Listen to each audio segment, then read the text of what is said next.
Okay, let's talk.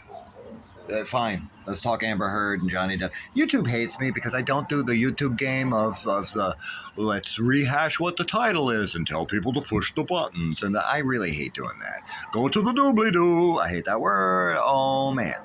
YouTube gives me no views. And that's why I'm putting this on YouTube because, she does still scare me a little bit. I haven't talked to her for 8 years. It's been 8 years since I spoke to my legal wife, to my former legal wife. I saw her some years ago. I think it was, I'm pretty sure it was her.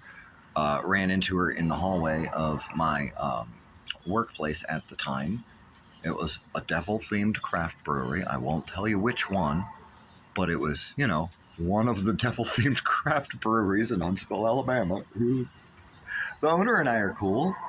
But I went off the deep end after I contacted the Amber to my Johnny after not seeing her for like 3 years, right?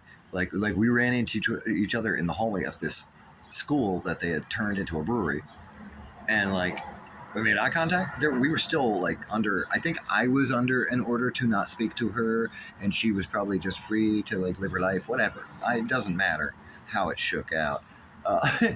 What matters is what happened, which is this. I saw her in the hallway. We saw each other, and it was for about that long, and then I just turned and kept walking, and I went to the kitchen, and I saw this. I went right to the expo, because Constance and I are very close, spiritually, right? We never hang out, ever, ever, ever, ever. I run into her in the world serendipitously, and that is it. But we're very close, and so eye contact with the wife, right? Saw Constance at Expo. I told her, I just made eye contact with the person who dumped me here in your city, and next couple of months are going to be bad. They're going to be bad. My mind is probably going to unravel, and I just want to let you know right now before it begins. And she was like, okay, heard, right? Sir. So I had at least one person I thought that would understand what I'm about to embark upon, the mental breakage journey. That's just from eye contact. That's how deep the triggers that were planted were in my brain. That's the kind of thing that happens when a couple is in a domestically violent, partnership with each other. I don't care what type of couple, if it's romantic or platonic or even just casual, right? There are no winners and losers. There are no winners and losers. Everybody's taking sides. There's no sides to domestic violence. There are two people with unhealthy patterns. And there's usually a dominant, a submissive. And in my case, she was definitely the dominant person. But she's a wonderful person who, I not just forgive her, right? I care about her happiness, and it's not my business. I would like the closure, I think that I know I'm not well. I've never been well, though. I was not well when she met me. She was trying to fix me. She fixed me all the way to Huntsville, Alabama. I grew up in Baltimore City, for the love of God. You know what kind of transition it was? Baltimore City to Pennsylvania, marry this girl, and get dumped down here? It's a big old mind F, is what it was. F'd my mind. But it made me an incredibly strong person, just like the experiences before I met her. There's amor fati, that's what that means. Love the things that happen to you, even the bad things. She's great. If anybody messes with her at all, I will be very upset about it. But her happiness is important to me, not because I'm a trained dog, but because I married her for a reason. I tattooed this, her initials. It's all blurry now because I've been putting cigarettes out in it for 8 years. And not directly. I've been messing it up. I've been messing up my whole body. But especially that, because I just don't want her to feel exposed. I don't want her to be scared. I know I can't protect the person that brought me to your fair city of Spacetown, USA. It's not my business. It's not my job. It was never my job to try to help her heal from suffering, right? I just know that I'm good at mindful flow. And I know that mindful flow helps walk traumas back. I would love to believe or to know, I really would like to know that she's living a happy life. I'm too afraid to ask her friends. Her friends are still friends with me. Her friends are connected to me. Occasionally they send me private messages and they're like, hey, you all right? When we first became romantic partners, this Amber to my Johnny, right? And again, there's no winners, no losers, no sides in DV. Get that in your head and you're going to live a better life. When we first got together, we were in a bar in Pennsylvania somewhere. I don't remember which one it was, but her friend pulled me aside. And this is when I knew I was in for it, right? This was only a few months in or a year in, or I don't know. It was less than a year in, definitely. Yeah, it was I was just starting to date this girl. And she was very sweet, but I could tell there was something underneath that was going to emerge because I've been around, but, she wasn't the first girl I've dated that was conflicted in the mind. I can read people's brains. I'm just good at it. I network real hard through repetition. I've learned how to figure out people and how they do for my protection. Because I love everyone unconditionally, and so I'm prone to just jumping into things, right? This woman was worth 9.5 years of my life. I gave 9.5 years of my life to this woman. Well, I'm not naming, even though, my life is so public. You could find her. You could. I don't want you to bother her, right? I don't know how she feels or if she's in this city still.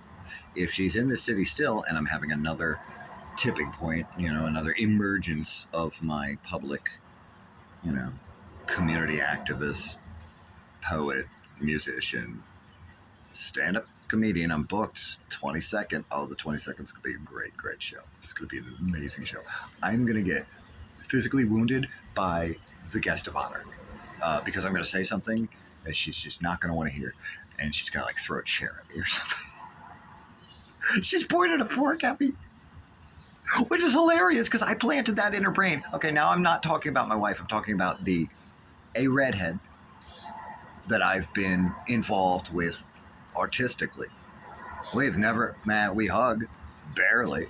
We hug like two vicious tigers hugging. Have you ever seen tigers hugging? They don't. She knows that I like hugs. And she makes it, I think she hugs people. I don't know. And we're both really, really busy with our community activism stuff, right? This redhead, who I will be roasting to both of our psychic demise at a bar near you, 19 days from now, less. Oh God, I gotta get that show ready. It'll be fine. It's gonna be great. It's gonna be epic, truly. That redhead pointed a fork at me because I told her the story of how I ended up in jail at the end of my marriage. We were having a backseat forcey that just kept going and escalating, and I grabbed a spoon. Things happened to me that would warrant one grabbing a spoon, and not with the pokey end, but with the scoopy end. I poked at her. I was like, get away from me. Don't do that undisclosed thing that you just did. That warranted response. Okay? I'm trying to keep this as vague as possible because I'm not trying to bring badness to my actual, former wife's life. I want her to be happy, like I said. I'm not sarcastic. I'm not double speaking. She's a tremendous person. Her health and happiness means something to me. that it exists, right? I hate the fact that I also have to survive. If she's still in this town, I don't want her to have to like look at my face. I'm sure she feels something. It's a mess. It's a mess. But my current most close partner, right? Let's just say it that way, right? The one I'm roasting soon. She pointed a fork at me because she knew it was gonna blow up my brain. And I was gonna run away, and I did. I stayed away for like 3 years, walking ducks around town for one reason or another. Like I was the duck guy. I don't know. It was a thing I was doing. I absolutely love her for pointing that cutlery at me. It was the funniest moment. It was terrifying. It was terror inducing. I broke psychically, and my heart broke, and I felt abandoned, and I felt a foolish person, and I ran. I literally just ran, and I begged for help from people to get me to somewhere else. I was just recreating things from prior, right?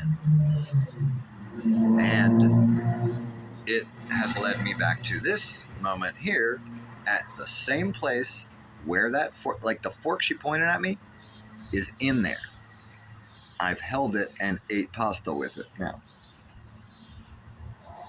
there are no winners and losers in a domestically upsetting relationship. You know, like let's not even speak about violence. Like when things are domestically bad, there is no like Lifetime movie where like one of them's the monster and then the other one's the beautiful angel that didn't ever do anything wrong. There's just no relationship ever in human history that has been that way.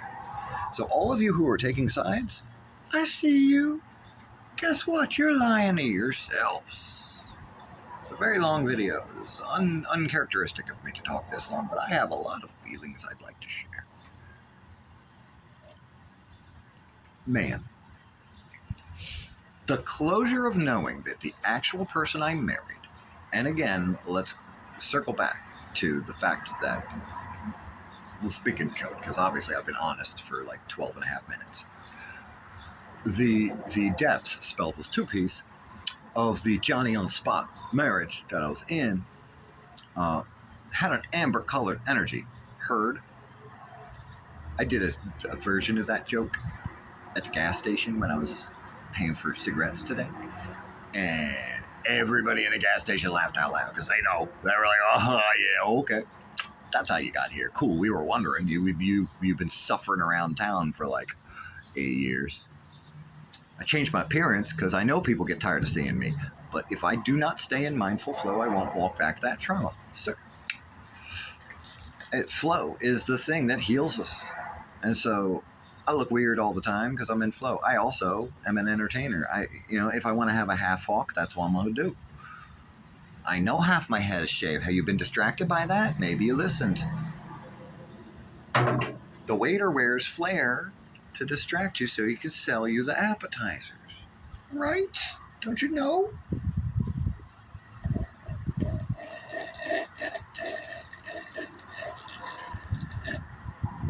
That's annoying. Slurping like that? My grandmother used to do that. But guess what? That's how you're supposed to drink things. It aerates. The flavor's better if you do that. Yeah, it's irritating. But so what? Oh, don't you want good flavor when you drink things? I think you should live life to the fullest. Shouldn't you? I'm okay. I've never been okay. I'll never be okay. And there's nothing wrong with that. Life is about living it. And it's not gonna be comfortable all the time. And if it is comfortable all the time, maybe, I don't know, maybe you're not living it right. All right, okay. Do you think JC still loves AC? When I first moved into this house, it was gutted. And that graffiti was there. You think JC and AC still love each other? Or do you think they fell out? Because, love is permanent, right? Anyway, I wish I had closure. I'm not saying get me closure, right?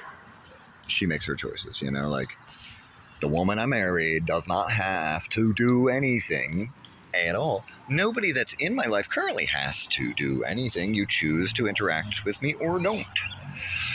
You make those choices. Don't let me hypnotize you into believing that you're the only one that's gonna ever help me, right? I'm good at that. Don't let me do that to you. Don't blame me if you fall for that. Oh, my face looks awful upside down. Oh. Oh, God. Oh, I'm old. I'm old and I've got like 12 teeth left and one of them's intact. It's been a rough ride. Anyway, the point. There are no winners and losers in the Amber Heard Johnny Depp trial. They both ruined each other. They're both culpable for the mutual ruination of their lives. The gossip and flaming. It's childish. It's juvenile. If the fact that people do that to me, I don't think she has. She was very careful with me. She took the assets, but she took my debt too. She could have definitely done me worse. I got faxed documents that was like, hey, sign these because like you're divorced now. And I was like, okay. I'm worried about figuring my life out in a weird city in the deep, deep South, which is a weird region of the country. Whew. Boy, sorry, I had a lot to unload, didn't I? We're just going to cut this off. We're going to cut this off. I've told you the things, all right? Hopefully she's happy,